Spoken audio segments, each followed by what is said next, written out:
No cenário corporativo contemporâneo, a gestão de uma empresa evoluiu de uma simples busca por um valor contábil por uma complexa engenharia financeira que gera um valor econômico.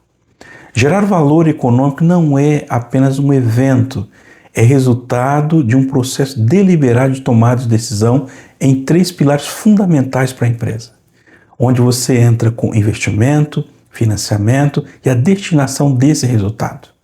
Nesse vídeo, vamos explorar como um gestor de alta performance deve navegar por essas decisões para otimizar o equity e garantir a perenidade da sua organização.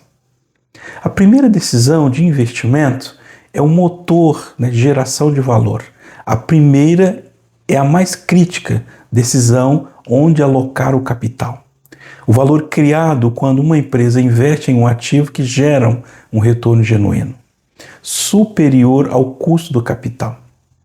Quando o risco e retorno, todo o investimento deve ser avaliado sobre a VPL, valor presente líquido, O valor presente líquido tem que ser sempre positivo. Para isso, é uma métrica soberana, quando o ROIC, o retorno sobre o capital investido, se o ROIC for maior que o VAC, custo médio ponderado do capital, a empresa está criando valor. Se for ao contrário, ela está destruindo valor, destruindo o seu patrimônio, independentemente do tamanho do seu negócio, do faturamento do seu negócio. Ativos que geram valor são aqueles que, com vantagens competitivas sustentáveis, que permitem ter uma margem de lucro elevada e um fluxo de caixa previsível. Qual é a taxa mínima aceitável? Não é um número arbitrário. Ele deve refletir o custo de oportunidades do seu capital, ajustado a um risco específico do projeto. Em um mercado mais volátil, a disciplina em manter uma taxa de corte é muito mais rigorosa, porque aí protege o equity e aventuras operacionais. As decisões de financiamento é muito importante, porque ela busca pela estrutura ótima de capital. Uma vez identificado o investimento e como pagá-lo, a escolha entre capital próprio e capital de terceiro, ela define a saúde financeira do seu negócio e a alavancagem da empresa. O capital próprio e o capital de terceiro, qual que é a melhor opção? O capital de terceiro é a dívida e o capital próprio é o dinheiro que o próprio sócio injeta dentro da companhia. E geralmente o capital é mais barato quando você pega um capital de terceiro. Então o ideal é você aprender a escolher o ponto ótimo para cada negócio. Qual é o benefício fiscal? Qual é o juro dedutivo do imposto de renda? No entanto, o excesso de dívida aumenta o risco de insolvência. O segredo reside na estrutura ótima de capital. O ponto onde o custo do capital, o VAC, é minimizado e, consequentemente, o valor da empresa é maximizado. A dívida, ela deve estar alinhada ao ciclo de maturidade do seu negócio, dos seus ativos. Empresas com ativo de longo prazo, elas devem ser financiadas por dívida de longo prazo. Uma composição ideal, ela depende do fluxo de caixa. Empresas com fluxo de caixa estáveis, por exemplo, utilidades públicas, suportam maior alavancagens, por exemplo. Empresas de tecnologia ou alto crescimento, elas devem priorizar o capital próprio para manter a flexibilidade.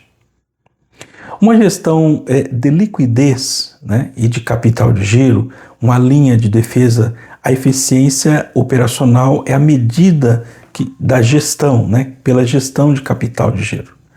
O capital zero ou ciclo financeiro negativo recebe dos clientes antes de pagar o fornecedor e o estado da arte na gestão desse caixa. Como está sendo a gestão? Como o gestor toma a decisão? Como ele implementa a estratégia para manter o caixa forte? Qual é a reserva de emergência que o gestor está deixando à disposição? Onde está sendo aplicado essa reserva de emergência, E o caixa estratégico, aquele reserva estratégica que você tem no caixa?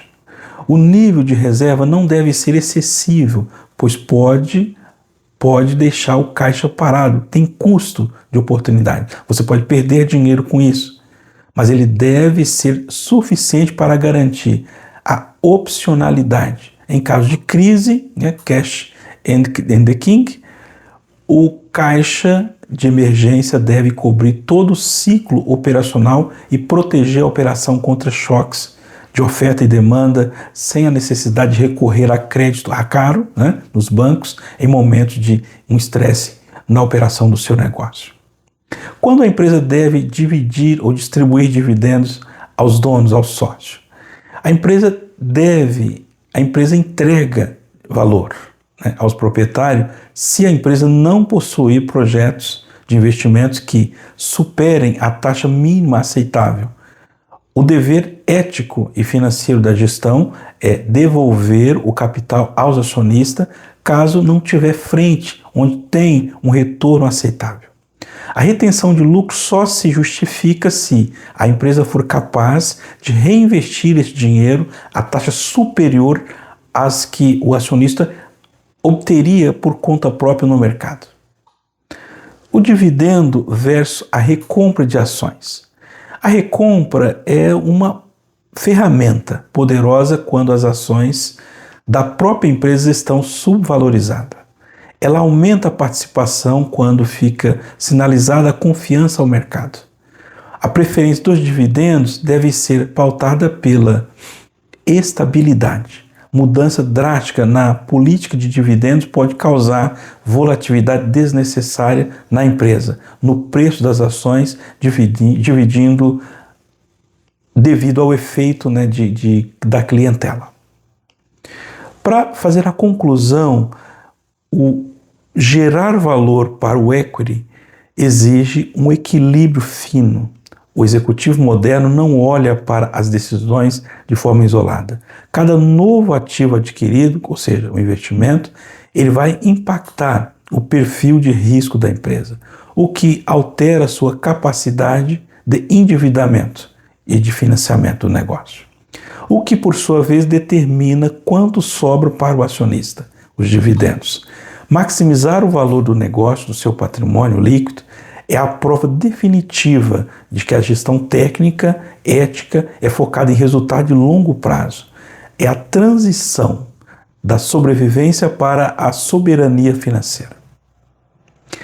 Muito obrigado. Eu sou Alcide José, sou CEO aqui da BMGK. Foi um prazer estar com você. Um forte abraço. Até breve.